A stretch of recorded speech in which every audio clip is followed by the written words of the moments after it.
mbokki Sénégal man Ahmadou Diop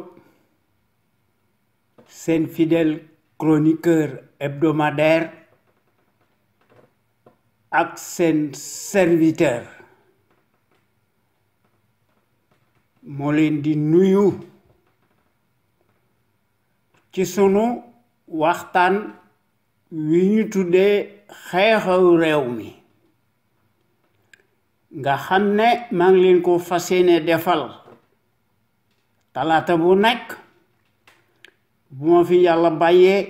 bu leen fi yàlla bàyyee à partir de 17h GMT heure de Dakar soit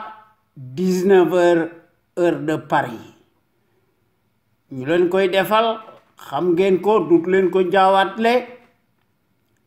à travers notre radio Sunu Kër FM, la première radio panafricaine nekk ca Californie, ca Los Angeles. Muy sunu radio exceptionnel bu mag bi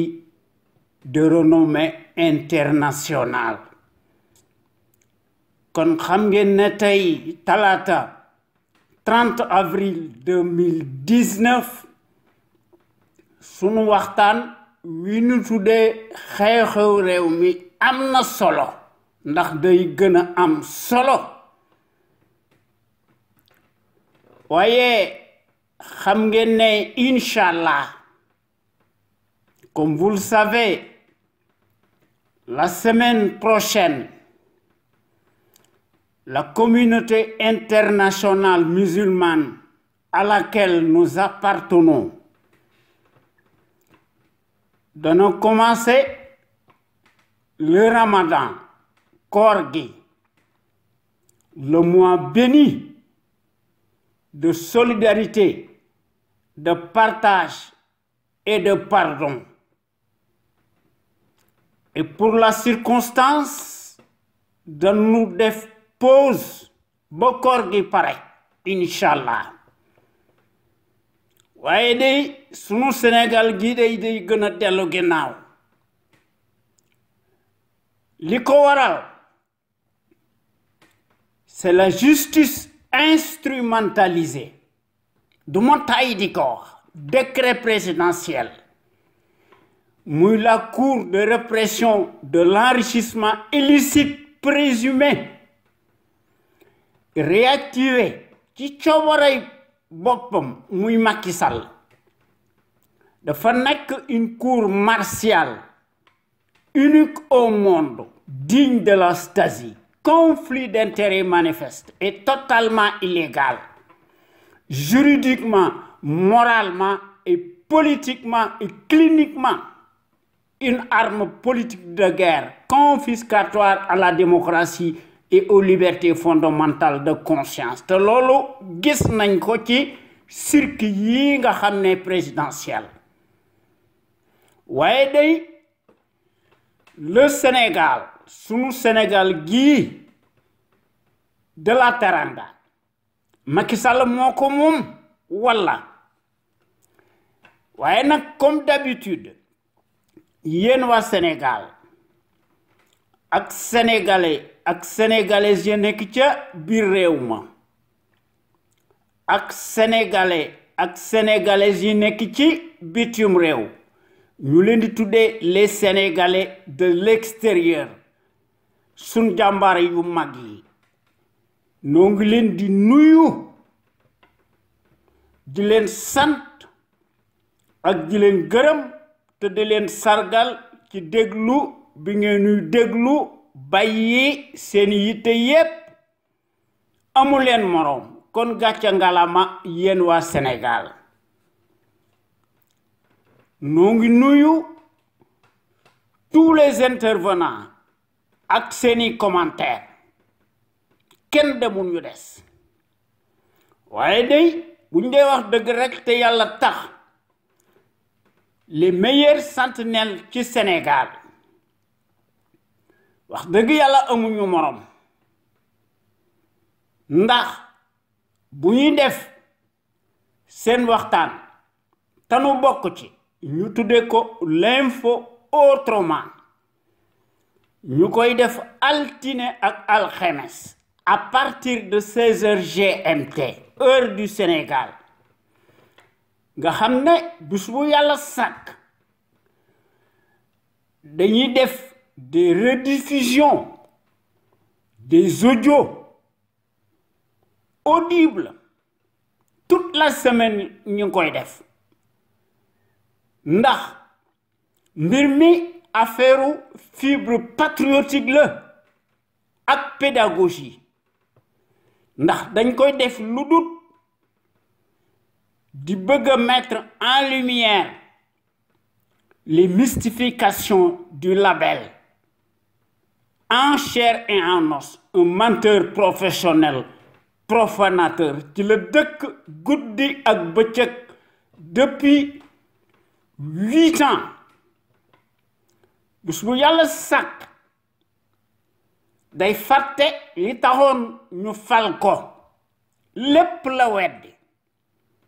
ndax xamut ne démocratie pédagogie la xamut ne abnégation la xamut ne esprit la waaw état d'esprit la xamut ne respect de la personne humaine la xamut ne dévouement la xamut ne culture la xamut ne rationalité la waaye xamut ne aussi logique la ndax démocratie c'est une bonne option affaire civisme la sacerdoce la waaye moom nekku ko c'est un voyou noonu la gisee ay mbiram amul benn mérite ndax mësta am la moindre étoffe d'un président normal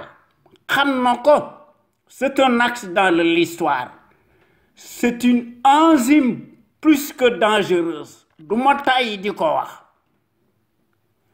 kon ci ay tappale la gisee ni muy doxale sunu réew mi ndax dafa yore sa justice politique muy son arme de guerre ci loolu la dëkk guddi ak bëccëg kon mbir mi nan ko saafara ndimbal da ci fekk loxol boroom ndax gor yi wax dëgg yàlla bis bu yàlla sàkk dañuy indi seeni kàddu yu rafet ñu koy def ci seeni réflexion remarquable prodigieuse ñu koy def à travers les ondes de notre radio Sunu Kër FM la première radio panafricaine nekk ca Californie muy sunu radio exceptionnelle bu mag bi de renommée internationale waaye ñun ñi nga xam ne ñoo nekk ci conscience patriotique pour le changement xam sa réew bëgg sa réew jariñ sa réew ŋàññiwuñu kenn ndax ci loolu la ñu dëkk farluñu kenn sunu Sénégal gi la ñuy faral li nu bëgg mooy ñu doxal fi dëgg lépp jub ñu yemale ñépp li nu bëgg mooy état bu civilisé la nu bëgg li nu bëgg mooy un état régalien li nu bëgg mooy un véritable contre-pouvoir li nu bëgg mooy sunu réew mi yilif boppam di defal boppam lépp ci coobarey boppam souveraineté la nu bëgg ndax ñépp xam nañ ne sans la liberté kenn mënta tabax dara lu jag waaye depuis juróom-ñetti at depuis 8 ans république des scandales lan fi gis boo xam ne tey jii la wàllu gën a aay une dictature qui tourne à plein régime moom lan fi gis belle pagaille en permanence lan fi gis l'immoralité ethnique comme système doctrinaire, totalitaire, mortifère, ségrégationniste à visage découvert, usurier, intégralement négationniste d'apartheid. Yo xamné sen bop rek lañ fi nekkal. Lolu moy woné né té li koy woné moy ci cirque électoraux yi nga xamné mo fi nek muy ci présidentielle de pacotille en Afrique des nègres de service soumis. Le pouvoir est une affaire de famille et de clan. Te lolu wax deug yalla non koy nakarlu ndax ci en Afrique le suffrage universaliste tel qu'il est conçu en Afrique n'écoute démocratie mais escroquerie et de banditisme. Kon il faut que ñu amender wax deug yalla buñ bëggé suñ réew mi jëm ci kanam ñu jëlé fi le régime autoritaire présidentiel ñu remplacer ko par un régime parlementaire bu ñu ko defut suñu dellu ginaaw bi day gëna yokku te loolu wax dëgg yàlla non koy naqarlu ndax sunu Sénégal gi Macky Sall moko mom au point que son minable frangin Aliou Sall est devenu un étrange multimilliardaire ténébreux, semble disposer de plus de compétences qui contrastent parfaitement avec son CV de piètre qualité, devient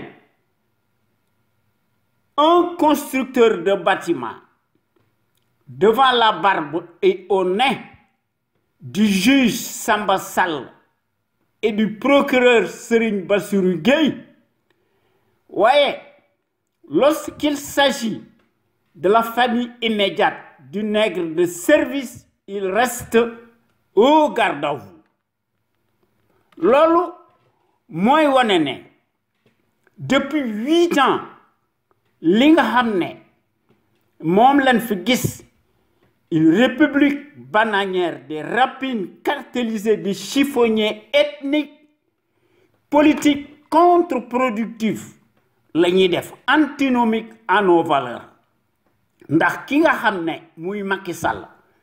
muy jité sunu réew mi n'excelle que par l'abondance de ses invectives nga xamné moy seefu insulteurs yi nga xamné ñom ñep dañoo nek des insulteurs acclamés, des photos de troubles à l'ordre public, ay comploteurs lañu, menteurs professionnels, profanateurs d'âme, s'accaparent de tout, confisquent bés bu Yàlla sàkk la démocratie, les libertés fondamentales de conscience nga xamné ci ñi ngi siphonné toute l'économie sénégalaise qui est totalement extravertie et tournée à l'extérieur. Nous koy patcho avec l'émergence coloniale et ethnique. Lolu motax sunu réew mi dellu ginaaw. Waye tay ji la walo gëna ay. Ndax la misère galopante et le chômage endémique continuent plus belle que jamais. L'augmentation des denrées de première nécessité et les coupures intempestives récurrentes du courant électrique atteignent des proportions démesurées, sans compter les factures de complaisance et le manque d'eau potable, ou la cassure d'eau. Ndax ndox fu amut courant amu fa day nek une menace réelle pour la santé des populations. Ndax mbir mi c'est une question de sécurité. Ku munta lijjanti sa ndox munoo lijjanti sa courant boo nee da ngay def un plan Sénégal émergent loolu ay kàcc la waaye li nga xam ne moom lañ fi gis l'émergence coloniale en puissance en continu moom lañ fa gis ndax grosse arnaque moom lañ fa gis sunu Sénégal gi ñu ne moom ay télécommunication waaye depuis 1963 ba tey jii c'est le gendarme colonial mooy jàllale la passerelle de ces télécommunications ndax du ma tàyyi di ko wax pays yi am fayda moom seen bopp yilif seen bopp suñu amee des entreprises pétrolières et gazières dañ koy foqar ci di ko nangu di def li nga xam ne moo la ñu bëgg ñu koy def ci seeni coobaray bopp waaye suñ réew mi leneen moo fi nekk ndax ki nga xam ne muy la servi day occulter la dépendance dynamique te li ko waral mooy dafa yore ay baadoolaam yoo xam ne ay mercenaires lañu muy l'échiquier politique sénégalais nga xam ne dañuy offenser en permanence tous les Sénégalais et Sénégalaises ki nga xam ne muy sàcckat bu mag bi li ko yitteel mooy la transhumance boo xam ne source de gagne-pain la mais de trahison mooy la platitude manifeste des politicards opportunistes incultes qui se travestissent, transhument, te transvasent piteusement, véritablement en abrutis dévergondés d'un camp à l'autre, à chaque magistrature obliquée et ses morts infinis ne sont que les symboles maléfiques de la tartufferie nauséabonde. Seeni intérêt dong lay défendre te gis nañ ko ci seeni promotion sociale indue nga xam ne ak ci seeni immoralité de bas étage nga xam ne dañuy changer constamment seeni trajectoire en fonction des rétributions financières selon la météo du moment waaye du ma tàyyi di ko wax li yées ci ab dëkk cim réew muy une presse pantouflarde boo xam ne normalement une presse boo xam ne danga indépendante patriotique nga xam ne danga war a wax li nga xam ne moo nekk ci sunu réew mi waaye depuis juróom-ñetti at une certaine servilité très loquace hier seen wax bari na waaye dañoo noppi tëj seen gimiñ nga xam ne seeni promotion dong lay défendre maanaam seeni propre intérêt mesquin mal placé te loolu les forces du désordre tous les acteurs politiques la société civile tout le peuple ont leur part de responsabilité ñun ñëpp sur le climat délétère permanent en particulier nag certains soi-disant journalistes yoo xam ne seen bopp dong lañ fi nekkal seeni biftek dong la ñuy défendre nga xam ne ñooñu dañoo choisir seeni camp depuis 2012 ba tey jii 2019 nekk ñu fi lu dul di rapporter fidèlement liñ leen di digtal nga xam ne dañ koy def lu dul di orienter les esprits candides ñu koy def sur le ndigal d'en haut te loolu ñaaw na waaye nag loolu bettuñu ci Macky Sall bi nga xam ne lu ñu mën a wax dafa mas a nekk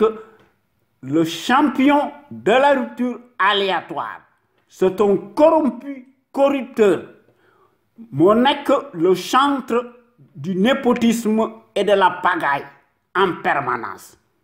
nga xam ne ci loolu la nekk loolu moo tax suñ réew mi dellu ginnaaw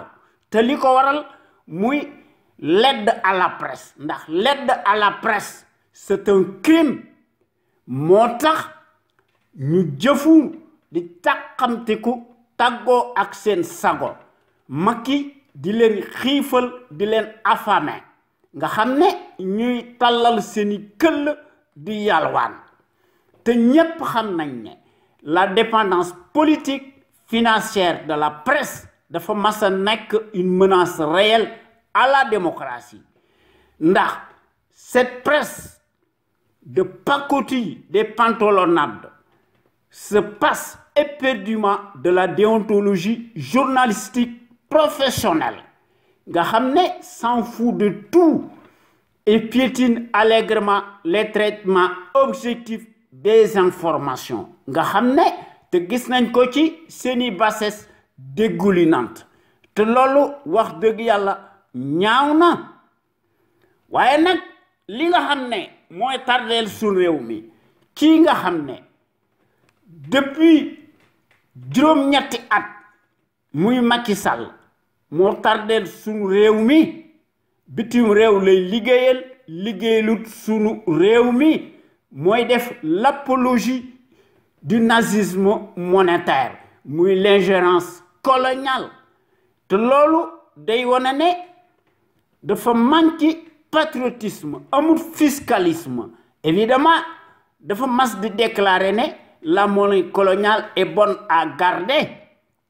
waye ñun ñi nga xamné ñoo nek ci conscience patriotique pour le changement xam sa réew bëgg sa réew jëriñ sa réew ñu gën ñoo xam ci sous l'acronyme CPC noo ngi diingat bés bu yàlla sàkk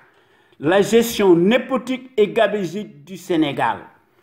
par un parti politique, une coalition de partis et une famille te noo ngi diingat l'accaparement des ressources du Sénégal par une seule famille paresseuse ak son clan yoo xam ne Macky da leen a jox des postes de haute stratégie xam ngeen ne loolu corporatisme le ethnique sans éthique ni équité mu jox leen ndomboy tànk yu kawe mu jox leen ko dans toutes les structures de l'État comme si les compétences et les expériences bidons des CV de ramassis nga xam ne se mesurent à l'aune des mêmes patronymes particuliers bien sonnants. Loolu mooy la vocation et la conviction surannée du négationniste Macky Sall qui foule du pied les affaires de la cité, mu le traître en chair et en os qui le prouve éloquemment matériellement sur le terrain du crime par sa petitesse d'esprit qui veut que la médiocratie et les postes octroyés se conçoivent exclusivement à l'aune du bazar, au nom de la consanguinité ethnique et à la proximité de l'idolâtrie représentée par le binôme des mystifications ethniques idiocratiques te loolu duma tàyyi di ko wax kon yéen gor yi ñëw leen di fraterniser ci conscience patriotique pour le changement xam sa réew bëgg sa réew jëriñ sa réew ndax sunu Sénégal gi moo ci gagné ndax quand nous voulons nous pouvons changer radicalement sunu Sénégal gi dans le sens des progrès ndax ensemble tout est possible lépp a ngi fi bu ñu fexee ba nga xam ne ñi bëgg sunu réew mi moo ëpp fuuf ñu koy wor yaakaar nañ ne sunu réew mi dana jëm ci kanam te ñun ñi nga xam ne ñoo nekk ci CPC bokk nañ ci porte-étendard drapeau yi nga xam ne dañoo bëgg sunu Sénégal gi topp ci dans le sens des pays émergents ndax ñépp xam nañ ne su fi notre rajo sunu kër nekkutoon àddina tukki ndax képp koo xam ne jël nga sa kàddu nga teg ko ci dëgg nga wax ci Macky Sall li nga xam ne droit du peuple daf ko war a am dans la minute qui suit des na la cueillir ndax kooku dañ koy defal mandat de dépôt presto illico waaye les fonctionnaires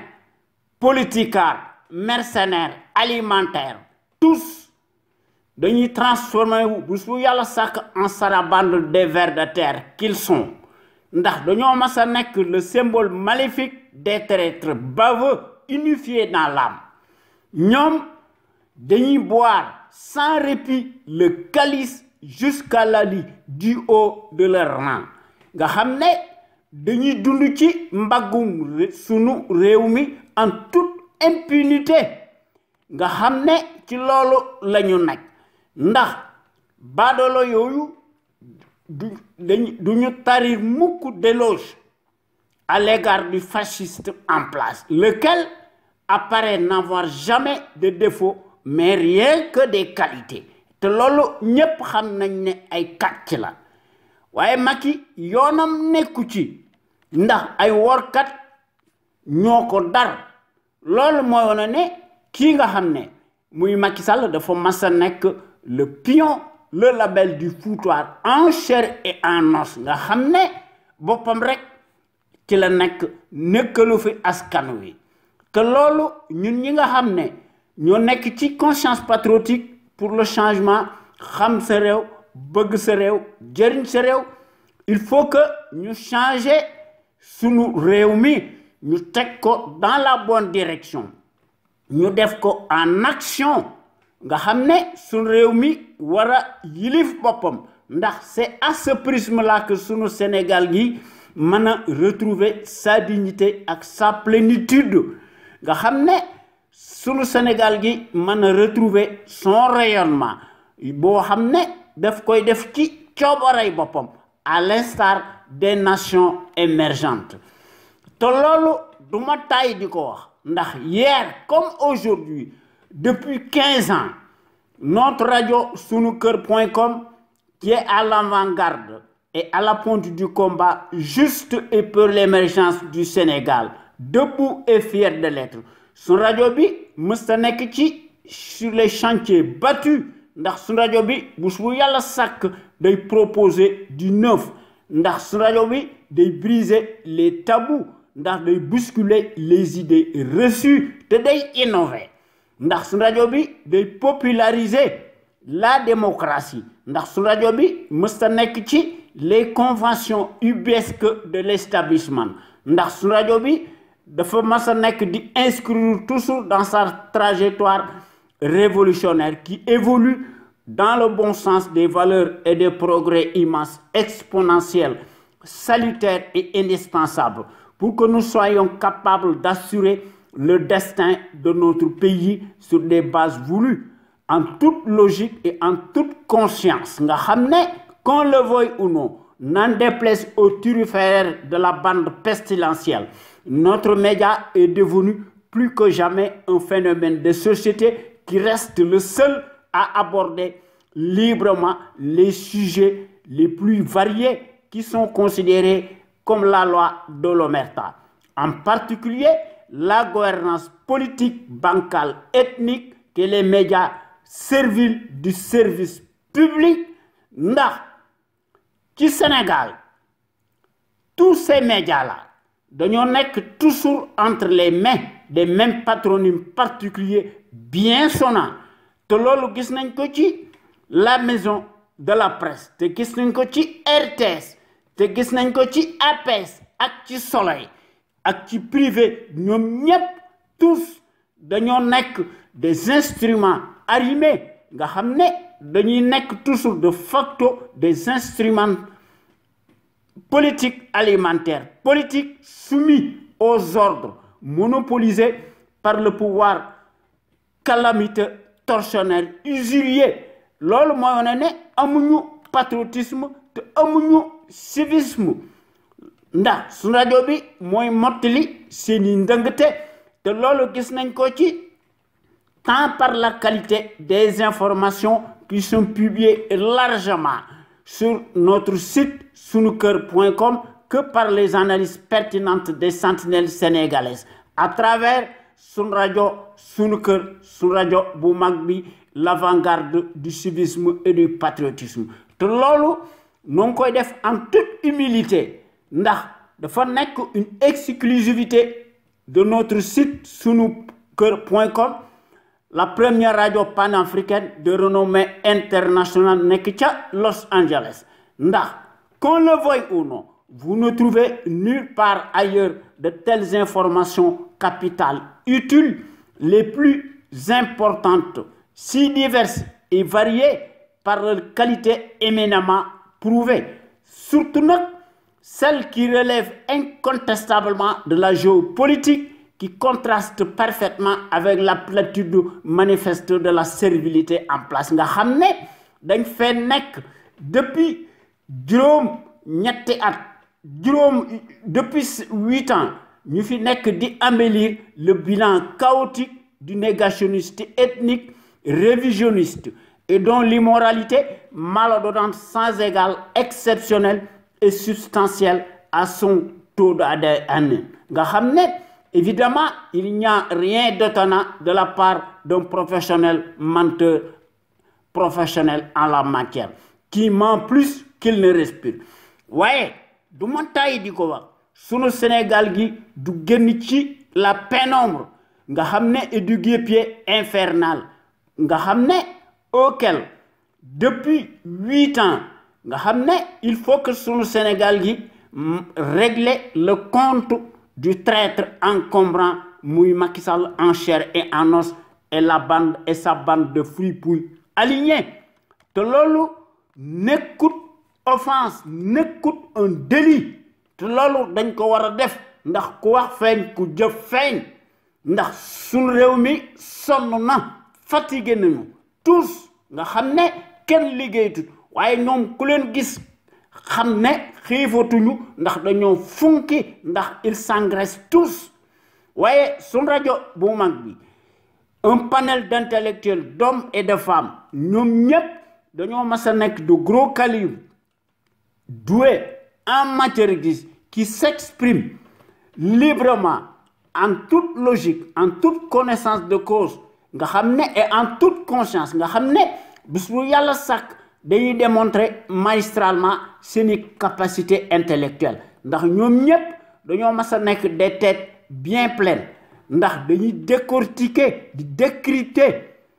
l'actualité politique et internationale ndax dañuy font part bis bu yàlla sàkk de leur expertise avérée sur les produits toxiques chimiques notamment nag les faits divers scientifiques sanitaires sociaux religieux politiques sans oublier nag les incivilités patentes dont sont coupables les politicards véreux qui ont manifestement failli à leur mission régalienne ndax dañoo ubbeeti la boîte de Pandore à certains citoyens égarés par leur manque de conscience qui se soulagent publiquement aux abords des bâtiments loolu moo tax ñoom it ñu nekk ci seeni anarchie kon soyez donc plus nombreux ngeen di déglu gor yi wala ngeen yore seeni xalima ngeen indi ko ci notre rajo sunu kër FM la première radio panafricaine nekk ca Los Angeles te dara du leen ci fekk ndax sunu rajo bu mag bi dafa mas a nekk la radio la plus populaire qui reste plus que jamais l'éternelle cheville ouvrière des sentinelles sénégalaises aux vérités implacables aux bras d'acier inachetables et qui font constamment preuve d'analyse pertinente sans complaisance ne souffrant d'aucune ambiguïté sur la chose publique muy ci sunu Sénégal gi ndax bu su yàlla sàkk saa yoo ubbee l'actualité politique bi day bari te day senn te day siit duñu xam fan la ñuy commencer ak fan la ñuy teeral dañuy seet li nga xam ne mënuñu ko ñàkk ba ñu wax ko loolu tax na ba nga xam ne ñun ñi nga xam ne ñoo nekk ci CPC suñuy principe mooy ñu fexe ba unir rassembler autant de patriotes sénégalais et sénégalaises autour de Ndiaye Këmb pour cela nag il faut que ñun ñëpp ñu indi ci détermination indi ci patriotisme indi ci civisme ku ne indi ci sa xalaat bu rafet ku ne indi ci say ténacité lépp nag ñu teg ko ci démocratie participative li nga xam ne mooy jëne wu mag wi nga xam ne mooy la clé de voûte maanaam la volonté politique de chaque Sénégalais ak Sénégalaise pour que sunu Sénégal gi masa nekk le phare de la démocratie, plein développement économique, politique, financier, militaire am fi ndax sunu Sénégal gi mën a assurer la sécurité de ses frontières ak ay nitam ndax ku lay dimbali day ëmb sa sangal te loolu du ma tàyyi di ko fàttali ndax jàngkat bi nga xam ne moo fi nekkoon téere mi du jeex muy Cheikh Anta Diop le visionnaire hors pair, l'éternelle figure de proue, charismatique, emblématique, le gros calibre homme d'honneur, le kamik panafricain. Mom, dadan martelé, bu yalla sak ne, l'Afrique doit opter pour une politique de développement scientifique et intellectuel et y mettre le prix. Sa vulnérabilité excessive des 5 derniers siècles est la conséquence d'une déficience technique. Le développement intellectuel est le plus sûr de faire cesser le chantage, les brimades, les humiliations. L'Afrique peut redevenir un centre d'initiative et de décision scientifique au lieu de croire que les condamnés à rester l'appendice, le champ d'expansion économique des pays développés. Waye traître yi sen bop rek lañ fi nekkal te lolu dafa nek liggéey bu reuy ndax mo nek notre combat légitime te dama koy fatali diko bamtuwat. Il faut que nous réformions impérativement le régime présidentiel, nous remplacer par un régime parlementaire. Si nous ko defut day nek ludut un coup d'épée dans l'eau. Il faut que nous tabaxat sunu dëkk bi de façon qu'il soit dynamique, nous unifie des principes démocratiques et des institutions fortes, inviolables, respectées par des patriotes sénégalais et sénégalaises, imbus de la fibre d'honneur. Le tout nak, si nous voulons une gouvernance irréprochable et un état de droit, si nous faisons un régime parlementaire, le président de la République day nek un symbole. Te lolu dafa nek liguey bu reuy. Pour cela, il faut que nous créions les conditions obligatoires pour une gouvernance politique, économique, saine, financière, transparente, attentive. Les seuls intérêts nationaux incessibles et légitimes de la nation sénégalaise. Pour toutes ces raisons, il faut que nous tekki sunu bop réew mi de véritables sentinelles sénégalaises charismatiques de façon qu'elles soient en mesure de créer une impulsion dynamique pérenne. Cela étant, il faut que nous cultivions le patriotisme, la démocratie, la justice et la justice sociale. Nous unifions l'éthique, l'équité, l'unité nationale en fi, sécurité en fi, sans lesquelles dara mënta xew. Waye ñun ñi nga xamné ñoo nek ci CPC manam il faut que nous rehaussions l'étendard de nos valeurs. Pour cela nous devons nous inspirer et puiser dans le trésor inestimable de nos valeurs hommes d'honneur yi nga xamné jangkat yu mag lañu ay soufi lañu des hommes d'honneur nga xamné ken daqlu na jang ñu jàngale seen xam-xam ci sunu université yi ci sunu collège yi ak ci sunu daara yi ak ci sunu école primaire yi te bu ñu fàtte aussi Lat Dior Ngoné Latyr Diop, l'homme de la résistance armée, notre héros national bi nga xamné dafa combattre farouchement l'armada coloniale pendant 24 ans malgré la supériorité numérique des envahisseurs nga xamné Lat Dior Ngoné Latyr Diop dafa verser son sang et marqué d'une empreinte digitale toute sa vie ndax dafa livrer des combats acharnés, combats yu metti sans merci face à l'armada du colonialisme repoussant. Ndax Lat Dior Ngoné Latyr Diop sunu héros national bi dafa tomber sur le champ de l'honneur, les armes à la main à Derklé le jeudi 27 octobre 1886 avec 2 de ses enfants. Tiendela Niabass ak Sakhewar Niabass nga xamné beaucoup de ces guerriers dañoo laissé leur vie. Ouais, sous le Sénégal gi plus que jamais tey jii nos soi-disant présidents de la République ak la majorité des politicards ñoom ñëpp dañoo nekk de multimilliardaires étranges par les raccourcis politiques des postes de nomination tànn sa bu la neex se réduisent en roitelets pour n'être que des abrutis poltrons, des clowns de pacotille entourés de garde-corps, se donnent piteusement la qualité de dirigeants imaginaires. Bu ñu fàttee aussi les gros intellectuels de la trempe de Cheikh Anta Diop ak Mamadou Dia, que sais-je encore ndax borom xam-xam yi bari na. Il faut que kon ñu cultiver fi le civisme chez les populations ndax le civisme dafa mas a nekk le réflexe décent de tout citoyen responsable qui a sa place dans la société ndax le civisme dafa nekk maanaam implique le savoir-faire et la civilité lorsqu'il s'agit de la chose publique ndax en tant que citoyen à part entière soo amee ay droit da nga am ay devoir waaye classe bu Macky Sall gi yaakaar nañ ne ay droit rek la ñu am te loolu ñun ñi nga xam ne ñoo nekk ci conscience patriotique pour le changement xam sa réew bëgg sa réew jëriñ sa réew loolu ànduñu ci ndax bokk nañ ci l'avant-garde des consciences yi nga xam ne dañuy bëgg a éveiller nit ñi sur la chose publique ndax ku yore sa kër kenn du la wax dara waaye mënoo yore al réew mi di ko sàcc di ko pàccoo di fuuy di utiliser la force publique kooku ab saay-saay moo koy def te loolu wax dëgg yàlla ñoo ngi ciy def une vaste campagne de sensibilisation massive boo xam ne dañoo bëgg a éveiller nit ñi nga xam ne chaque fois que sénégalais ak sénégalaises fu mu mën a nekk ci adduna bi dafa war a armé wu de son bulletin de vote mu seet ki nga xam ne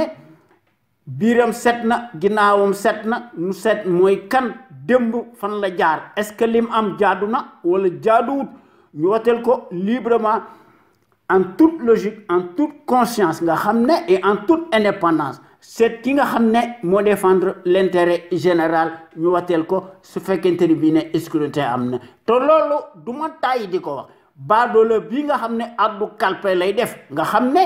te loolu gis nañ ko ci cirque électoraux yi du ay carte moo ko fi jële leneen moo ko fi jële il faut que ñu seet meneen pexe maanaam il faut que ñu changer le rapport de force boo xam ne moo ko fi jële waaye moom ci boppam il faut que maanaam leneen moo ko fi jële te moom day considérer ne les cirques électoraux moom rek moo war a gagner ndax ci en Afrique des farandoles des élites satellites affaire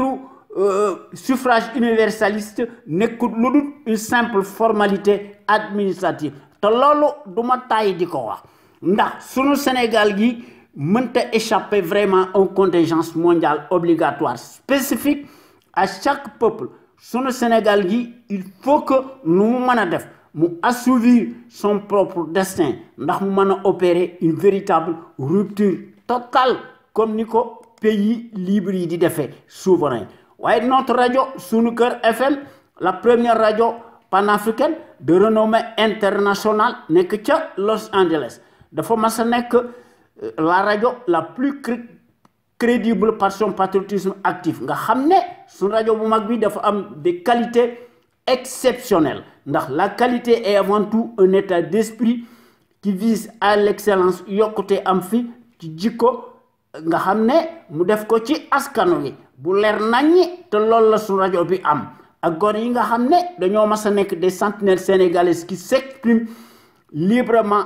en toute logique en toute indépendance et en toute conscience sur des bases voulues ndax ñooy mottali par leur esprit alerte la bassesse et la médiocrité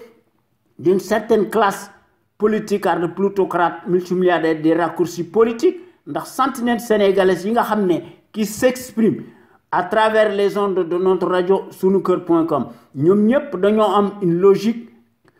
crédible, patriotique, nationaliste, bien placée, qu'elle distille dans les consciences sénégalaises pour que sunu Sénégal gi aille de l'avant ndax sunu Sénégal gi mën a topp ci sur la trajectoire des grandes nations émergentes nga xam ne ku leen tooñ ñu dugalee ko yow ba mu saf sap ndax te loolu gis nañ ko ci sunu rajo bu mag bi nga xam ne quant à elle historiquement et présentement Elle est la référence exemplaire et à la différence d'une certaine servilité achetable de référence, s'accommode mécaniquement et hystériquement par la désinformation et la manipulation. N'agit qu'au doigt et à l'œil du régime capitulaire négationniste et de son valet, menteur professionnel, profanateur, nègre de service en place, muy Macky Sall. Ndax notre radio sunuker.com, fidèle à elle-même, naturellement, dans sa ligne éditoriale qu'on lui connaît, reste plus que jamais le rempart de la démocratie réelle, qui porte par excellence la marque du support médiatique sénégalais, le plus libre pour son indépendance plausible par rapport à un exécutif corrompu, juge et parti, impulsif et qui dicte sa propre loi arbitraire au nom de la tyrannie pour faire taire toute voix discordante des opinions libres. Ndax centenaire sénégalais yi nga xamné ñoo nek fi ñu nek ndax dañoo nek à l'endroit nga xamné ñoy wax ci kaw et publiquement ce que les minables politicards pensent tout bas par leur insuffisance criarde. Ndax gor yi nga xamné ñoy wax à travers les ondes de notre radio Sunu Kër la nga xamné de renommée internationale gor yi nek ñu fi rek di critiquer wala di sànni ay xeer ndax bés bu yàlla sàkk dañuy proposer des solutions concrètes, pérennes et tangibles ndax ñu mën fay créer un Sénégal émergent totalement opposé à celui des menteries inflationnistes fascistes ndax sentinelles sénégalaises yi nga xamné ñoo nek au bon endroit amu ci kenn ko xamné am nga complexe lu néew ko bari ndax li ñu xalaat dañ koy wax ci suñu digg dëkk bi ci suñu digg penc mi ndax ñoom ñëpp dañoo am un savoir-faire, un savoir-être, un savoir productif actif yoo xam ne wax dëgg yàlla kenn mënu ko weddi. Kon nag nanu wax ci sunu temu tay bi nga xam ne ñoo ngi ko tuddee les mécanismes confiscatoires à la démocratie de la République des scandales d'un écosystème d'apartheid où l'exposition enjolivée de la canaillerie ethnocentrique. Manam ñun lolu mo la ñuy wax ndax la répétition est pédagogique te lolu bokku na ci démocratie nga xamné ñu wax ko ci suñu digg penc mi ku ne indi ci sa xalaat bu rafet waaye nous ne prétendons pas détenir le monopole du verbe et de la vérité. Lolo nan ci wax tay manam non wax ci la suppression du poste de premier ministre nga xamné mbir mi buñu faténé Macky dafa inverser le calendrier républicain où les dessous des législatives apocalyptiques du 30 juillet 2017 et de la parodie présidentielle qui 2019 ndax lolu kat mo fi nek manam mbir mi buñ ko setlo ba setlo ko la suppression du poste de premier ministre est-il donc un prélude pour renier une fois de plus ces paroles dédites? La question se pose. Ou veut-il encore continuer ces faux bons auxquels il nous a toujours habitués? La question se pose. Ndax buñu fatene Macky bi nga xamné dafa addu kalpe ndax ci la dëkk guddi ak bëccëg Macky dane le troisième mandat est un faux débat. Je n'y pense pas. Waye li nga xamné mo ci nek buñ ko jangaté gëstu ko le caméléon dafa esquiver la question ndax tontu ci liñ koy laaj ndax Macky manam n'est pas affirmatif, ne va pas au bout de sa pensée. Faut-il vraiment croire aux menteurs professionnels dans l'âme? Car dans une interview en date du 26 janvier 2016 au journal français L'Express, les propos étaient recueillis par l'écrivain journaliste Vincent Hugo. Le renégat en chair et en os nous avait bien servi la sauce selon laquelle il y aura bien en 2016 un référendum constitutionnel nga Macky ne dana joxe la date précise dans les prochains jours ndax Macky ci jamono jooju dafa waxoon ne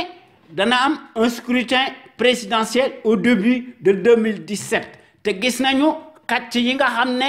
moo ci nekk kon su fekkente ne bii ne Macky Sall ne compte pas se représenter en 2024 la logique et la morale veulent qu'il ne supprime pas le poste de Premier ministre te loolu bu ñu ko seetloo ba seetlu ko ce n'est pas cohérent et c'est incompréhensible maanaam mbir mi de deux choses l'une moo ci nekk soit il ment comme d'habitude soit le moment venu ci gis-gisam bu gàtt il veut arrondir les angles et cintrer les coins pour s'inscrire au coup d'État permanent à la Kabila de la RDC, tendant à assurer son impunité et ses arriérés politiques, d'autant plus que l'AFP a d'ores et déjà annoncé la couleur, présentera sa candidature. De Bundefundank, le PS certainement suivra le pas.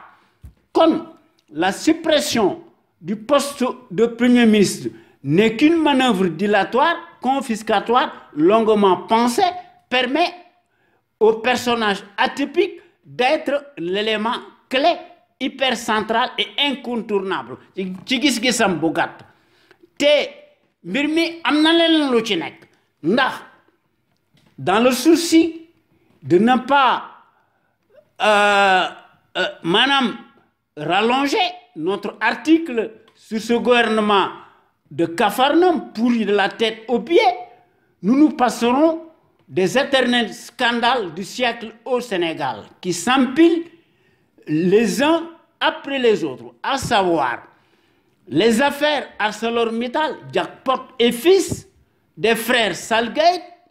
la non-réduction de son mandat présidentiel bi Macky Sall doon wax ne dana ko jële ci juróom-ñaari at ba ci juróomi at te bu ñu fàtte aussi les casseroles de Abdoulaye Sylla, Mbaye Niang, Adama Bictogo, pétrole et gaz du Sénégal, l'onéreux TER, etc. Pour ne citer que cela, aurait pu faire sauter l'état entier d'un écosystème d'apartheid. Maanaam loolu moo tax Macky di def li muy def maanaam compte tenu de tous ces scandales indiscutables et auxquels s'amonce de su yàlla sàkk et le foutoir du référendum de mars 2016, y compris notamment la suppression du poste de Premier ministre programmé à date échue et les dessous des législatives apocalyptiques du 30 juillet 2017 se prolongent sur la parodie et référendaire ci 2019. Maanaam mbir moomu bu ñu ko seetloo tous ces éléments-là nous laissent penser que Macky, comme tout tyran pantin satellite de son rang, les abus de pouvoir doivent être nécessairement lavés à grande eau. Maanaam le réfractaire à la démocratie maanaam boo xam ne Macky ci loolu la nekk ndax dans cette logique surréaliste et funeste Macky croit pouvoir sauver indéfiniment sa peau par la magie de ces stratégies nga xam ne affaire tappale la maanaam Macky daf koy def lu dul maanaam pour mu làq son statut d'État ndax bu ñu fàtte ne Macky dafa bëgg a bénéficier de facto d'une impunité ndax Macky foule du pied ndax dafa balayer d'un revers de main le suffrage universaliste muy cet énième crime politique imprescriptible, impardonnable et passible de la cour d'assises pour moult trahison à répétition. Ndax bu ñu fàtte ne l'abandon du poste de Premier ministre et les conséquences directes de la boîte de Pandore représentée par le référendum muy la parodie et référendaire nga xam ne dafa nekkoon lu dul un exutoire ignoble fourre-tout nga xam ne moo autorisé toutes les dérives cataclysmiques du régime présidentiel autoritaire illégal illégitime juridiquement et politiquement nga xam ne régime présidentiel du Sénégal n'a jamais reçu l'approbation généralisée des Sénégalais et par voie référendaire. Si ce n'est que c'était la seule volonté d'un seul homme en la personne de Senghor. Voyez, à l'instar d'Alassane Ouattara, son acolyte, le petit César, le pédigré prédateur ne s'arrêtait pas là, risque de rempiler en créant, et par la ruse, le poste de vice-président. Te lolu na ci Sénégalais yi baye xel. Waye comme tout tyran de son espèce, en juillet 2015, le putschiste autocrate taciturne déclaré non éclairé, à l'instar de la dynastie des Bongo 1 et 2, madame écrit d'avance le scénario et pris les devants. Nga xamné ci jamono joju ci 2015 Macky dafa envoyé Makhar Ndiaye son ministre des Affaires étrangères devant la délégation européenne mu annonçait la couleur. Nga xamné Macky dafa mettre la charrue avant le bœuf ndax Macky dafa inverser unilatéralement le calendrier républicain nga xamné ay arrière-pensée bassement politique pour que Macky n'est que le maître du jeu en politique. Ndax ci jamono joju Makhar Ndiaye, je le cite, dafa wax né nous avons échangé sur le calendrier électoral républicain au Sénégal et qu'il a rappelé que les élections législatives auront lieu en 2017 et l'élection présidentielle en 2019. Nga xamné mbir momu buñ ko sétlo ba sétlo ko manam Macky manam modification pour le mandat du chef de l'État loolu la wax waaye buñ sétlo mbir mi les masques commencent à tomber peu à peu et les langues commencent à se délier ndax buñu faté mbir 2017 ci le mbir mi commencé ndax 2017 dafa nek une date charnière et pour cause ndax le prédateur de naissance, menteur professionnel, profanateur et par-dessus tout, dafa un planificateur de mauvais augure. Le mal appris dans l'âme s'est illustré une fois de plus à la place publique. C'est lamentablement renié sur ses promesses électorales. Macky dafa garder son mandat présidentiel comme tout faussaire digne de son rang. A cyniquement caché dans le secret des dieux ces pratiques confiscatoires à la démocratie, si bien que le moment venu en 2019, la présidentielle ne sera qu'une simple formalité administrative pour Macky Sall. Madame, l'autocrate s'est taillé lui-même sa victoire préfabriquée pour concentrer tous les pouvoirs, ce qui est le cas avéré au Sénégal. Ouais, sous le Sénégal, obéissant et taiseux, et place à la galaxie d'un capharnaüm en bloc, confiscation du suffrage universel, dont les résultats n'ont jamais reflété la réalité des urnes parlantes. Lolo moy wonene li nga xamné moy ciow ci rewmi dafa massa nek les signes avant-coureurs d'une vaste escroquerie savamment entretenu dans le silence absolu. Pour ce faire, l'organisateur de la parodie présidentielle, sachant qu'il arrachera par devers sa victoire préfabriquée de plus de 58%, et ce, sous la baguette magique du magistrat Demba Kandji et sous la bénédiction des prétendus observateurs étrangers blancs, son présagé faiseur de roi et d'opinion, en lieu et place des Sénégalais classés comme des citoyens de seconde zone. Lolo, moi, le voyou passe de plus en plus à la vitesse supérieure, fait fi d'un référendum populaire en franchissant allègrement de nouveaux paliers, supprimera le poste de Premier ministre le 4 mai prochain, qui 2019. Via sa mécanique automatique de jouer, ce qui se confine dans son rôle de caisse d'enregistrement et de résonance, votera les yeux fermés la modification de la constitution moribondo. Et la caravane passe. Il n'y a circulé, il n'y a rien à voir. C'est la règle chez les nègres de service qui se convertissent tous en gouverneurs dociles pour le triomphe du précaré colonial qui dicte sa loi, imprime sa marque en s'engraissant. Ouais, li nga xamné mo ci le Macky Sall djublu manam l'enfumage classique et l'immoralité d'une gouvernance en lambeaux sévissent de plus belle que jamais en bande organisée, m'ont renseigné éloquemment sur une vaste tromperie digne d'une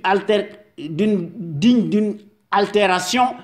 criarde. Ndax Macky s'érige le virtuose de classe exceptionnelle de la décadence et demeure l'escroc, le dégigandé, reste le symbole démesuré de l'absolutisme et de l'anti-républicanisme de classe exceptionnelle et plus que jamais connu sous le label de sale pantin, maléfique, satellite, se distingue par son banditisme survoltant.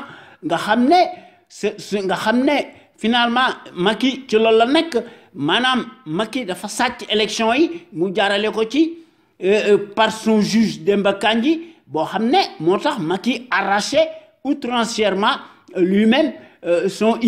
pour la énième fois sa propre victoire préfabriquée lors de la parodie présidentielle qui 2019 nga xam ne kooku c'est une première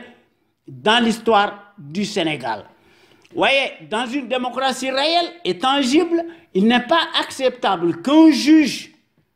fût-il gratifié et désigné par le président de la République, candidat à sa propre succession, puisse rendre librement, en toute conscience, les résultats des scrutins présidentiels. N'importe qui enfermé dans un bureau pendant des jours, avec l'assistance d'experts en la matière, il est très facile de manipuler 15 000 procès-verbaux en un quart de tour. Madame, l'idée saugrenue d'une prétendue impartialité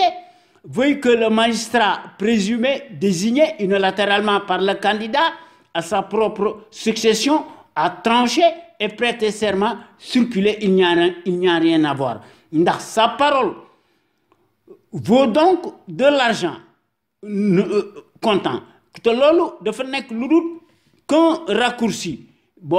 C'est un déni de justice. Madame, au Sénégal, en 2019, il n'y a pas eu d'élection présidentielle libre, indépendante, démocratique et transparente. Un montage éhonté d'une confiscation du suffrage universel de grande envergure, jamais égalée, comme tout le reste qui passe comme une lettre à la poste. L'imposteur du haut de son arrogance et de sa suffisance confond sciemment l'État à sa personne imbue qu'il se fait de lui-même. S'autodéclare ignoblement par-dessus comme étant le référent et le câble de la France-Afrique, tient mordicus contre vents et marées et contre toute morale à parachever son régime poupée coloniale renforce davantage et ses réformettes usuelles et ses extravagantes prérogatives confiscatoires à la démocratie et aux libertés fondamentales de conscience. De Bougnou Faté aussi, né quelques jours avant la proclamation des résultats truqués de toutes pièces de la présidentielle de Pakoti et de fond en comble, l'incarnation du mal absolu au Sénégal en la personne de Macky Sall, bi nga xamné dafa massa nek un triste caractériel, dañ ko enregistré à son insu, nous a donné un avant-goût qui circule dans les réseaux sociaux. Ndax dafa avouer sans scrupule ni vergogne son forfait à répétition. Mu def ko ci wolof que nous traduisons textuellement et fidèlement en français. Ndax Macky def né en Afrique, ce qui facilite la tâche à un président de la République pour être élu facilement dès le premier tour consiste à utiliser des stratégies immorales contre leur adversaire. Autrement dit, selon le malfaiteur, ses concurrents constitués en bloc ont l'habitude de ceinturer les présidents candidats à leur propre succession, et ce, par la mécanique du croc-en-jambe, martèle l'imposteur dans cet enregistrement, pour arriver à ses fins de bas étage. Le faussaire confond stratégie politique et son rang de malfaiteur. Ndax Macky loolu la def waaye li ko waral mooy l'aliénation culturelle du colonialisme par définition maanaam le fatalisme facteur de régression enraciné dans le substrat du pays de la Teranga et le manque de culture patriotique, on la peau dure nous ramène à la pierre taillée. Ndax li nga xam ne moo ne ci suñu réew mi tant que le chantre de la rupture estropillée et ses ratonnades de réformettes liberticides de la veille à grande eau par sa canaillerie enjolivée, bien engraissée par les deniers de l'État, vassalisée jusqu'à la lie, madame, rien absolument ne changera d'un pouce du Sénégal. Si ce n'est le pire en continu, du Sénégal, la grande miette dite républicaine a étrangement dans son sommet une caste d'oligarchie militaire de haut gradé. Sont estimés au moins à plus de 35 dans un pays noyé par le gouffre des dettes progressives et qui occupe le bonnet d'âne en matière des droits de l'homme et de la malgouvernance. Avec en sus, quand les citoyens sont criblés d'impôts et de taxes de toutes sortes, ne peuvent même pas s'exprimer librement pour manifester leur mécontentement et leur ras-le-bol. On les paie de Damoclès qui pèsent constamment sur leur tête, non que des devoirs, mais jamais de droits, sauf leurs yeux pour pleurer. Madame Macky, loolu lay def ndax sur le Sénégal qui est tombé plus bas que jamais, continue plus que jamais sa descente aux enfers. Puisque l'éternel climat délétère contraste avec l'élan patriotique des Algériens, tous debout, de désigner sans langue de bois les oligarchies militaires comme étant des corrompus. Nous réclamer haut et fort non seulement une redistribution équitable des ressources engendrées par le pétrole et gaz qui Algérie, voyez, Algériens nous réclamer aussi la justice, l'éthique, l'équité, la justice sociale tout court. Voyez, qu'en est-il chez nous? Au Sénégal, le mal va en pire. Soyons sérieux, c'est du pareil au même. Et si ce n'est le pire, mais un tabou. Voyez, li nga xamné mo na ci sunu Sénégal gi 4 ans au plus tôt. Madame, qui 2015, le Burkina Faso, le pays des hommes intègres, excédé par le pouvoir inquisitoire, a vigoureusement protesté contre le projet du gouvernement de modification de l'article 37 de la Constitution. Voyez, vous le aussi, justement, à l'époque des faits accablants, le dictateur Pantin, affilié à l'hydre mafieuse de la France-Afrique, a reçu au palais le 12 septembre 2015, Macky devait recevoir Annick Girardin, la secrétaire d'État française au développement et à la francophonie, qu'il serait souhaitable de laisser l'actuel président du Burkina Faso se représenter à l'issue de son dernier mandat constitutionnel, malgré l'interdiction que la Constitution lui fait de briguer un autre quinquennat. Nga xamné waye mbir mi buñ ko sétlo ba sétlo ko à l'image de Blaise Compaoré et compagnie, le kleptocrate sénégalais, est sur les traces, comme en témoignent les sempiternelles modifications de la Constitution étrange importée tendant à asseoir son pouvoir colonial à caractère dictatorial. Ndax Macky ci loolu la nekk te je rappelle que dans l'une de mes chroniques hebdomadaires du mardi, j'avais dénoncé avec vigueur les intrusions et la solidarité de classe du bouffon en place au Sénégal à l'égard de son co-pédigré. YouTube, malheureusement, le propriétaire qui gère l'autoroute de la Toile a tout simplement supprimé la vidéo et la plupart de l'émission de l'info autrement, pendant qu'hélas, les dictateurs satellites, on le vend en poupe. Ndax ñom ci lool u lañu nak te buñu faté né bi nga xamanteni bi né Blaise Compaoré dafa bëggoon présenter encore pour la énième fois aux élections présidentielles du Burkina Faso, la goutte d'eau avait fait déborder le vase. Ndax Blaise Compaoré, après 27 ans de règne absolu, par ses crimes imprescriptibles dont il est l'unique coupable devant l'histoire, le soldat Blaise Compaoré, le dictateur, le fugitif, sous la pression de la rue, après qu'il soit exfiltré par l'armée française, de prendre la poudre d'escampette en atterrissant par la petite porte chez son ami Alassane Ouattara, qui lui a rendu bien des services, quand bien même son hébergeur a bien emprunté les mêmes raccourcis politiques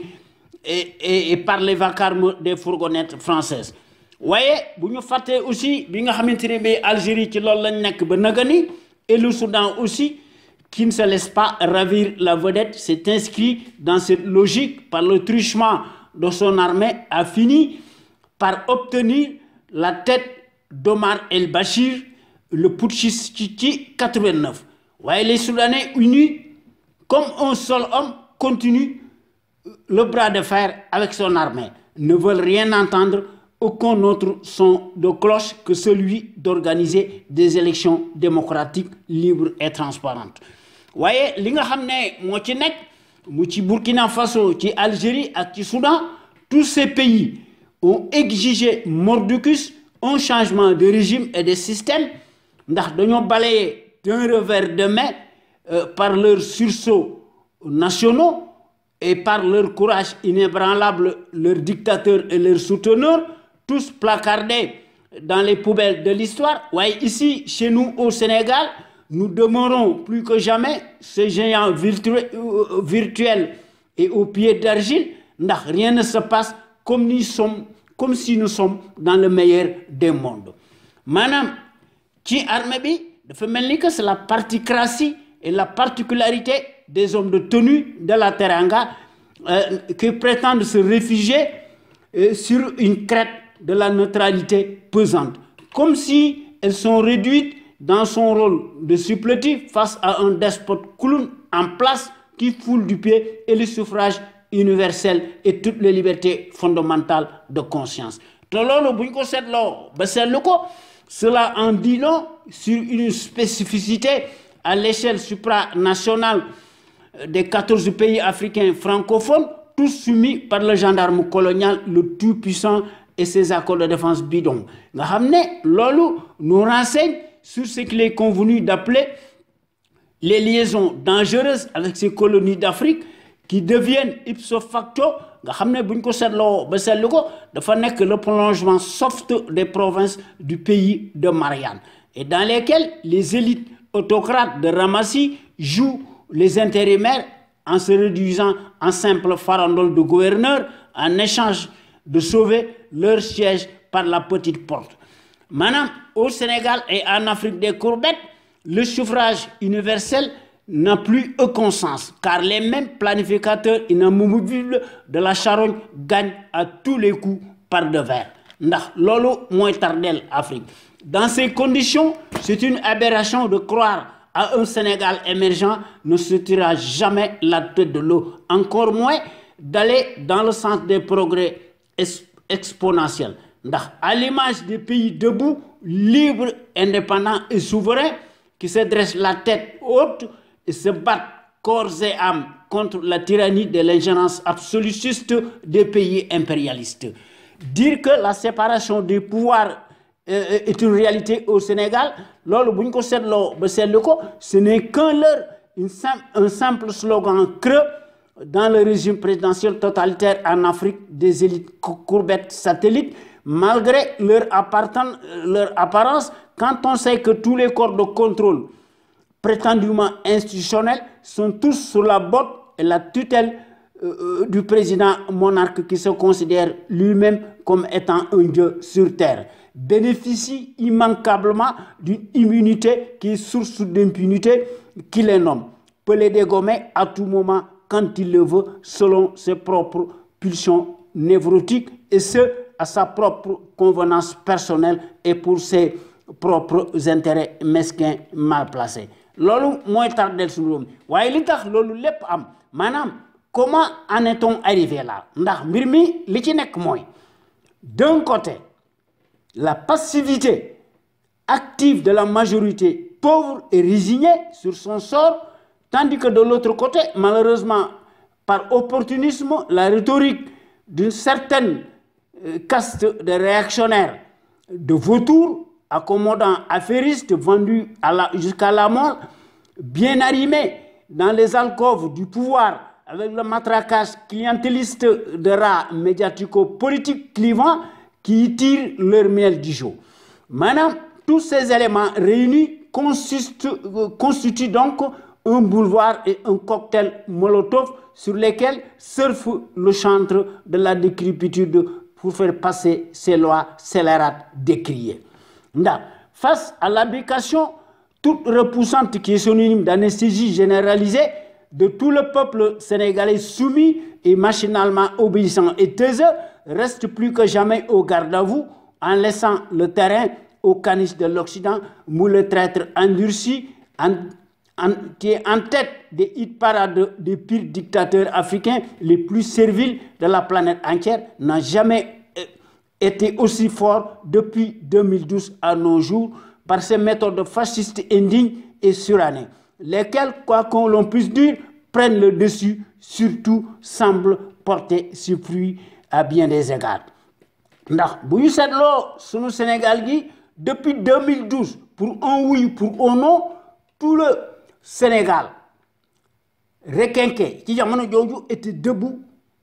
pour ndax dañoo balayer le régime d'Abdoulaye Wade qui en avait pour son grade. Ouais,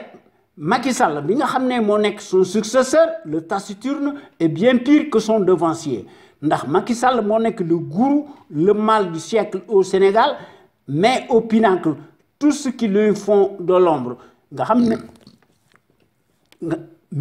ne tous sont livrés et traînés dans la boue et à la vindicte populaire, sont tous réduits au silence nga xam ne et à leur plus simple expression comme étant des malfrats passe à la potence et à la trappe de sa justice brossée, instrumentalisée, qui s'accommode dans son rôle de farandole supplétif que leur confère leur posture de pacotille, se charge lamentablement des basses œuvres auxquelles elle est confinée, se dégonfle vertement sans état d'âme ni vertu aucune et s'exécute promptement à dessein de plaire aux grands guignols encombrants en place. En échange, cette justice des courbettes bénéficie de promotions sociales et des galons de piètre qualité historique nga xam ne depuis 2012 ba nga ni ci loolu le Sénégal nekk loolu mooy wane ne l'habitacle de la haute finance internationale et de la délinquance par ses coups tordus maanaam est arrivé au pouvoir par effraction à cause de l'esclandre de ces milliards de francs CFA muy Macky Sall mi nga xam ne frauduleusement dafa amassé dans des conditions un magot mu def ko dans des conditions totalement scandaleuses, obscures, et ce par les raccourcis politiques des postes de nomination tànn sa bolonneex. Madame Macky moo nekk le volatile changeant qui nous a tous fait des faux bons, interdit tout, sévit à la moindre incartade et gagne à tous les coups, nous gouverne d'une main de fer par sa lâcheté, abuse dangereusement de la force publique qu'il croit détenir d'un legs divin, et ce, avec la complicité de sa police politique, Moula Créi, digne de son rang, n'a absolument rien à envier à celle de la Stasi, de la police politique de la Stasi. Madame, sous le Sénégal, semble-t-il, se soumet en s'accommodant peu à peu à l'effigie de la République, de la démocratie familiale. Sur le Sénégal, l'Union dénonce Dembo dans les rues de la capitale sénégalaise, en grande pompe, orbi et urbi, par presse et médias interposés de la sarabande alignée, le pays de la Teranga l'accepte matériellement et curieusement dans les faits établis et bien têtus. Est-ce donc à dire que Abdoulaye Wade est beaucoup plus tolérant, plus démocratique que son tenant successeur malgré son affichage? Nga xamné est source d'hypocrisie. Madame, tout le laisse croire et pour cause. Nda, le déplorable menteur professionnel, profanateur dans l'âme jusqu'à l'abysse, le prouve quotidiennement, nonobstant ses dénégations en compilation. C'est le cas de le dire tout haut et sans langue de bois. Il a eu le kilo de fulminer en Allemagne, Macky Sall, le Sénégal est absolument une démocratie. Madame, sa parole est-elle vraiment de l'argent comptant, puisqu'il s'est lamentablement renié sur toute la ligne, ce à quoi il était élu en 2012? Certainement pas. Nous avons affaire à un dévoyé pour avoir vu et vécu. Tout dictateur s'autoproclame nécessairement un démocrate dès l'heure. Si Macky agit de la sorte en toute impunité sur le terrain du crime, c'est parce qu'il est soutenu par de gros bras tapis dans l'ombre. En échange des services réciproques selon les intérêts mal placés des États impérialistes. Ces derniers ne cherchent nullement ni la vérité, ni la justice, ni le standard de la démocratie, ni les droits de l'homme. Lors montant, le tyran Macky Sall aura toute la latitude d'écraser tout son peuple, muselé dans l'œuf toute capacité de résistance. De lolu, la démocratie et les libertés individuelles et collectives de conscience. Nga xamné Macky n'a rien à craindre peu ou prou. Manam te lolu buñ ko sétlo ba sétlu ko, Macky n'est pas le seul ndax les exemples foisonnent dans le monde. Les droits économiques, financiers passent avant tout, avant ceux des humains. Nga xamné sont relégués au second plan. Ndax li nga xamné mo nek ci Sénégal nga xamné Macky dafa addu kalpe ba paré, le label de Capharnaüm ne de ko Bandoum Beniwoui n'est qu'une coquille vide. Madame, la bête immonde reprend plus que jamais du poil. Ndax aucun ministre conseiller de la Canarie de l'immoralité n'a été abandonné. Au contraire, ils ont tous retrouvé une planque malgré le tintamarre. Le mécanisme horripilant ou le changement dans la continuité versus Rofat n'obéit qu'à l'esclandre d'une tambouille à la place publique. Qui peut donc parler de vertu, d'éthique et d'équité de la part d'un ramassis de chapardeurs indécrottables sont quasiment fichés au grand banditisme financier international. Ndax li nga xamné mo ci nek malgré les effets d'annonce à tambour battant et par médias interposés serviles, les emplois familiaux aux connotations ethniques se renforcent davantage dans le ciel sénégalais totalement obscurci. Manam ko wax feñ ndax ku jëf manam ko wax feñ te ku jëf feñ lolu kat mo fi nek. Waye li nga xamné mo ci nek en vérité et en place, en lieu et place d'un état régalien, nous assistons à des cascades de cumul de mandats. Te lolu gis nañ ko ci Omar Anne, ex-directeur du COUD, nga xamné dafa détourner 81 millions de francs CFA. Ñu catapulté ko ministre de l'enseignement supérieur. Te lolu manam le pickpocket et maire de Ndioum. Entre autres, gis nañ ko ci Abdoulaye Daouda Diallo, dont son frère de sang Amadou Diallo est nommé Momit consul du Sénégal à Paris, n'a jamais chômé. Nga xamné Abdoulaye Daouda Diallo fait son comeback, occupe le poste de ministre des Finances et du Budget. Manam te lolu manam mbir mi buñ ko sétlo ba sétlu ko parité aléatoire mom lañ fi gis, auquel s'y ajoutent les raccourcis des placements ethnocentriques familiaux en continu pour amuser la galerie. Maintenant, tout change et rien ne change. Lolo moy wonane aussi extraordinaire que cela puisse paraître, les éléments les plus farfelus, les plus tordus et les plus mouillés par leur comportement indécent sont replacés à des postes de haut niveau. Nga xamné prennent orbi et urbi des galons. Nous indique que li nga xamné mo nek ci Sénégal muy la République des guignols dafa nek une machine toxique d'une ribambelle d'ignare revigorée Manam la montagne a accouché d'une souris. C'est une évidence mortifère qui nous donne la chair de poule. Ndax mirmi buñ ko setlo ba setlo ko a commencé par Mansour Faye qui est accusé à maintes reprises d'avoir détourné plus de 17 milliards de francs CFA. Mansour Faye continue de défrayer la chronique, refait surface et fait parler de lui.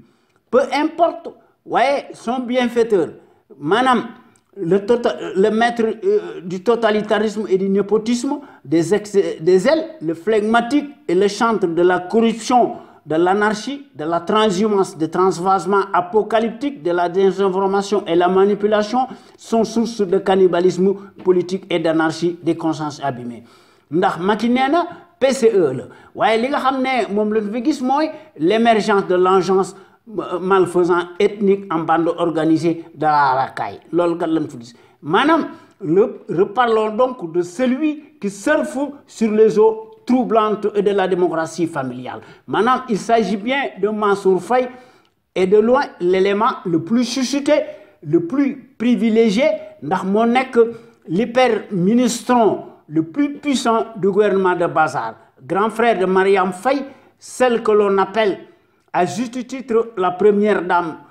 surnommée la femme fatale ou le guichet automatique à tout vent de l'abondance familiale, la fondatrice présumé de la structure bidon, une grosse arnaque politique emphatique ou l'embryomini mystificateur pour servir le Sénégal ou asservir le Sénégal et se servir elle-même. Ndax bu ñu fàtte ne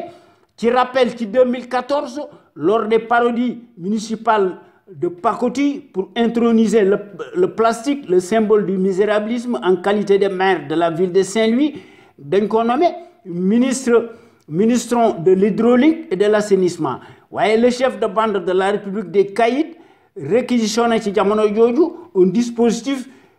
policier sécuritaire impressionnant et disproportionné. Nga xam ne il est à la fois Mansour Faye, le prétendu édile de la ville du Nord, maanaam mbir mi bu ñu ko seetloo ba seetlu ko beral loxo oblige. Maanaam Mansour Faye a poussé des ailes. Ndax depuis dafa gravir allègrement des échelons indus, comme si cela ne suffisait pas encore. Mansour Faye bénéficie incontestablement des largesses incommensurables, injustifiées, et ce, à la bénédiction du centre du népotisme ou le temple des pratiques aléatoires. Nga xam ne Mansour Faye dafa franchir de plus en plus le Rubicon ndax dañ ko replacer au sommet ndax moo nekk le haut moo occupé le haut du pavé ndax Mansour Faye mooy collectionner présentement ndax mooy concentrer inconsidérablement de portefeuilles ministériels à gogo et à n'en plus finir, s'octroie librement le poste de ministre du développement communautaire ndax mooy gérer le programme d'urgence de développement communautaire et territorial sous le vocable incongru d'éthique et d'équité, maanaam et l'acronyme nébuleux muy le PUDC. Maanaam mbir mi Mansour Faye mooy détenir la part de Lion nga xam ne obtient par devers les postes les plus juteux de l'État ndax moo yore le programme d'urgence de modernisation des axes et territoires frontaliers PUMA ndax moo yore aussi le programme de modernisation des villes, la délégation générale à la promotion sociale et la solidarité nationale ndax moo yore aussi le commissariat à la sécurité alimentaire, l'agence nationale de la couverture maladie universelle. Maanaam mbir mi bu ñu ko seetloo ba seetlu ko qui veut-on tromper pour nous parler d'éthique ak d'équité ndax Macky Sall bu ñu ko seetloo ba seetlu ko moo nekk par définition le symbole des slogans creux de mystification ndax moo nekk le spécialiste des acronymes nébuleux. Alors pour faire beau, le chef de l'exécutif de la galaxie autoritaire et fondamentalement ethnocentrique, clinquant, cliniquement clanique, s'érige la courroie de transmission des intérêts colonialistes ndax Macky gruge tout le peuple somnolent et l'enfarine durablement aussi longtemps que cela est nécessaire. Nga xam ne Macky day labelliser ces dérives confiscatoires nga xamné en leur donnant un caractère totalement légal te lolu surréaliste te lolu c'est surréaliste manam mbir mi buñ ko sétlo ba sétlu ko manam l'étalage de son programme de chenapan moribond et cynique nga xamné mbir mi ñi nga xamné ño nek ci gouvernance am dañoo nek un amas de terre des vers de terre et des plaisanteries viles il n'y a plus ni moins ndax mbir mi buñ ko sétlo ba sétlu ko c'est une litote de dire qu'une telle engeance maléfique par son caractère impie n'est qu'une simple vue de l'esprit ndax l'esprit rationnel visible libre et indépendant laisse apparaître nettement que Mansour Faye flagorné étrangement et dont la carence affligeante par son CV tortueux contraste parfaitement avec ses compétences et ses expériences présumées m'ont occupé ndax dafa dépasser de loin l'ensemble m'ont occupé dafa manam Mansour Faye li ñu ko jox moo ëpp li nga xam ne moom la ñu joxoon Karim Wade l'ancien super ministre des infrastructures du ciel et de la terre ndax mbir mi buñ ko seetloo ba seetlu ko mbir mi dafa gën a jéggi dayoo ndax derrière un Mansour Faye à lui seul l'étrange multimilliardaire des ténèbres le mou l'inculte n'est jamais loin ndax à lui seul de cumuler à la fois et la qualité de maire de Guédiawaye ndax dafa nek un constructeur étrange de bâtiments ndax mo nek le président des maires du Sénégal président des élus locaux administrateur de plusieurs entreprises dont la société Sahel Aviation est domiciliée chez l'oncle Sam aux États-Unis waaye li nga xamné mu ci gëna doy war c'est que le curieux personnage ne s'arrête pas là par-dessus tout à lui seul bénéficie plus de largesse que n'importe quel Sénégalais à diplôme supérieur et plus soutenu manam en un quart de tour à lui seul s'est transformé en banquier ndax moy diriger la BDK manam la Banque de Dakar manam la BMS ou la Banque de Macky Sall himself voyez maintenant à lui seul atterri à la caisse des dépôts et des consignations ndax moy gérer des milliards de francs CFA d'un écosystème d'apartheid mafieux et clanique et à visage découvert kon Macky bu ñu dé wax né PCE mo fi am ndax li nga xamné mo fi gis moy l'émergence de l'agence de la malfaisance ethnique familiale indigeste jusqu'à l'abîme moy rimé avec la tromperie de la marchandise avariée de lolu dafa nek un scandale permanent digne d'un casus belli ndax la prétendue rupture aléatoire est une montagne qui a accouché d'une souris ndax li nga xamné mom lañ fa gis depuis 8 ans rien ne tient car tout est décousu et nébuleux de fond en comble te lolu buñ ko sétlo ba sétlu ko moy que né en Afrique les félons des nègres de service, le pouvoir se conçoit exclusivement à la famille et au clan. C'est leur marque de fabrique. Ndax lool mo ci nek. Mbir mi buñ ko sétlo ba sétlu ko dafa nek une grosse arnaque politique grotesque où l'habillage d'un tissu de mensonges compilés les uns aux autres. Kon bo gañi ma ngi leen jox rendez-vous inchallah après le Ramadan ci sunu émission xeexew réew mi ñu leen koy defal à travers les ondes de notre radio Sunu Kër FM la première radio nek ci Los Angeles muy sunu radio Sunu Kër FM la première radio panafricaine nek ci Los Angeles muy sunu radio exceptionnel bu mag bi de renommée internationale merci et jërëjëf.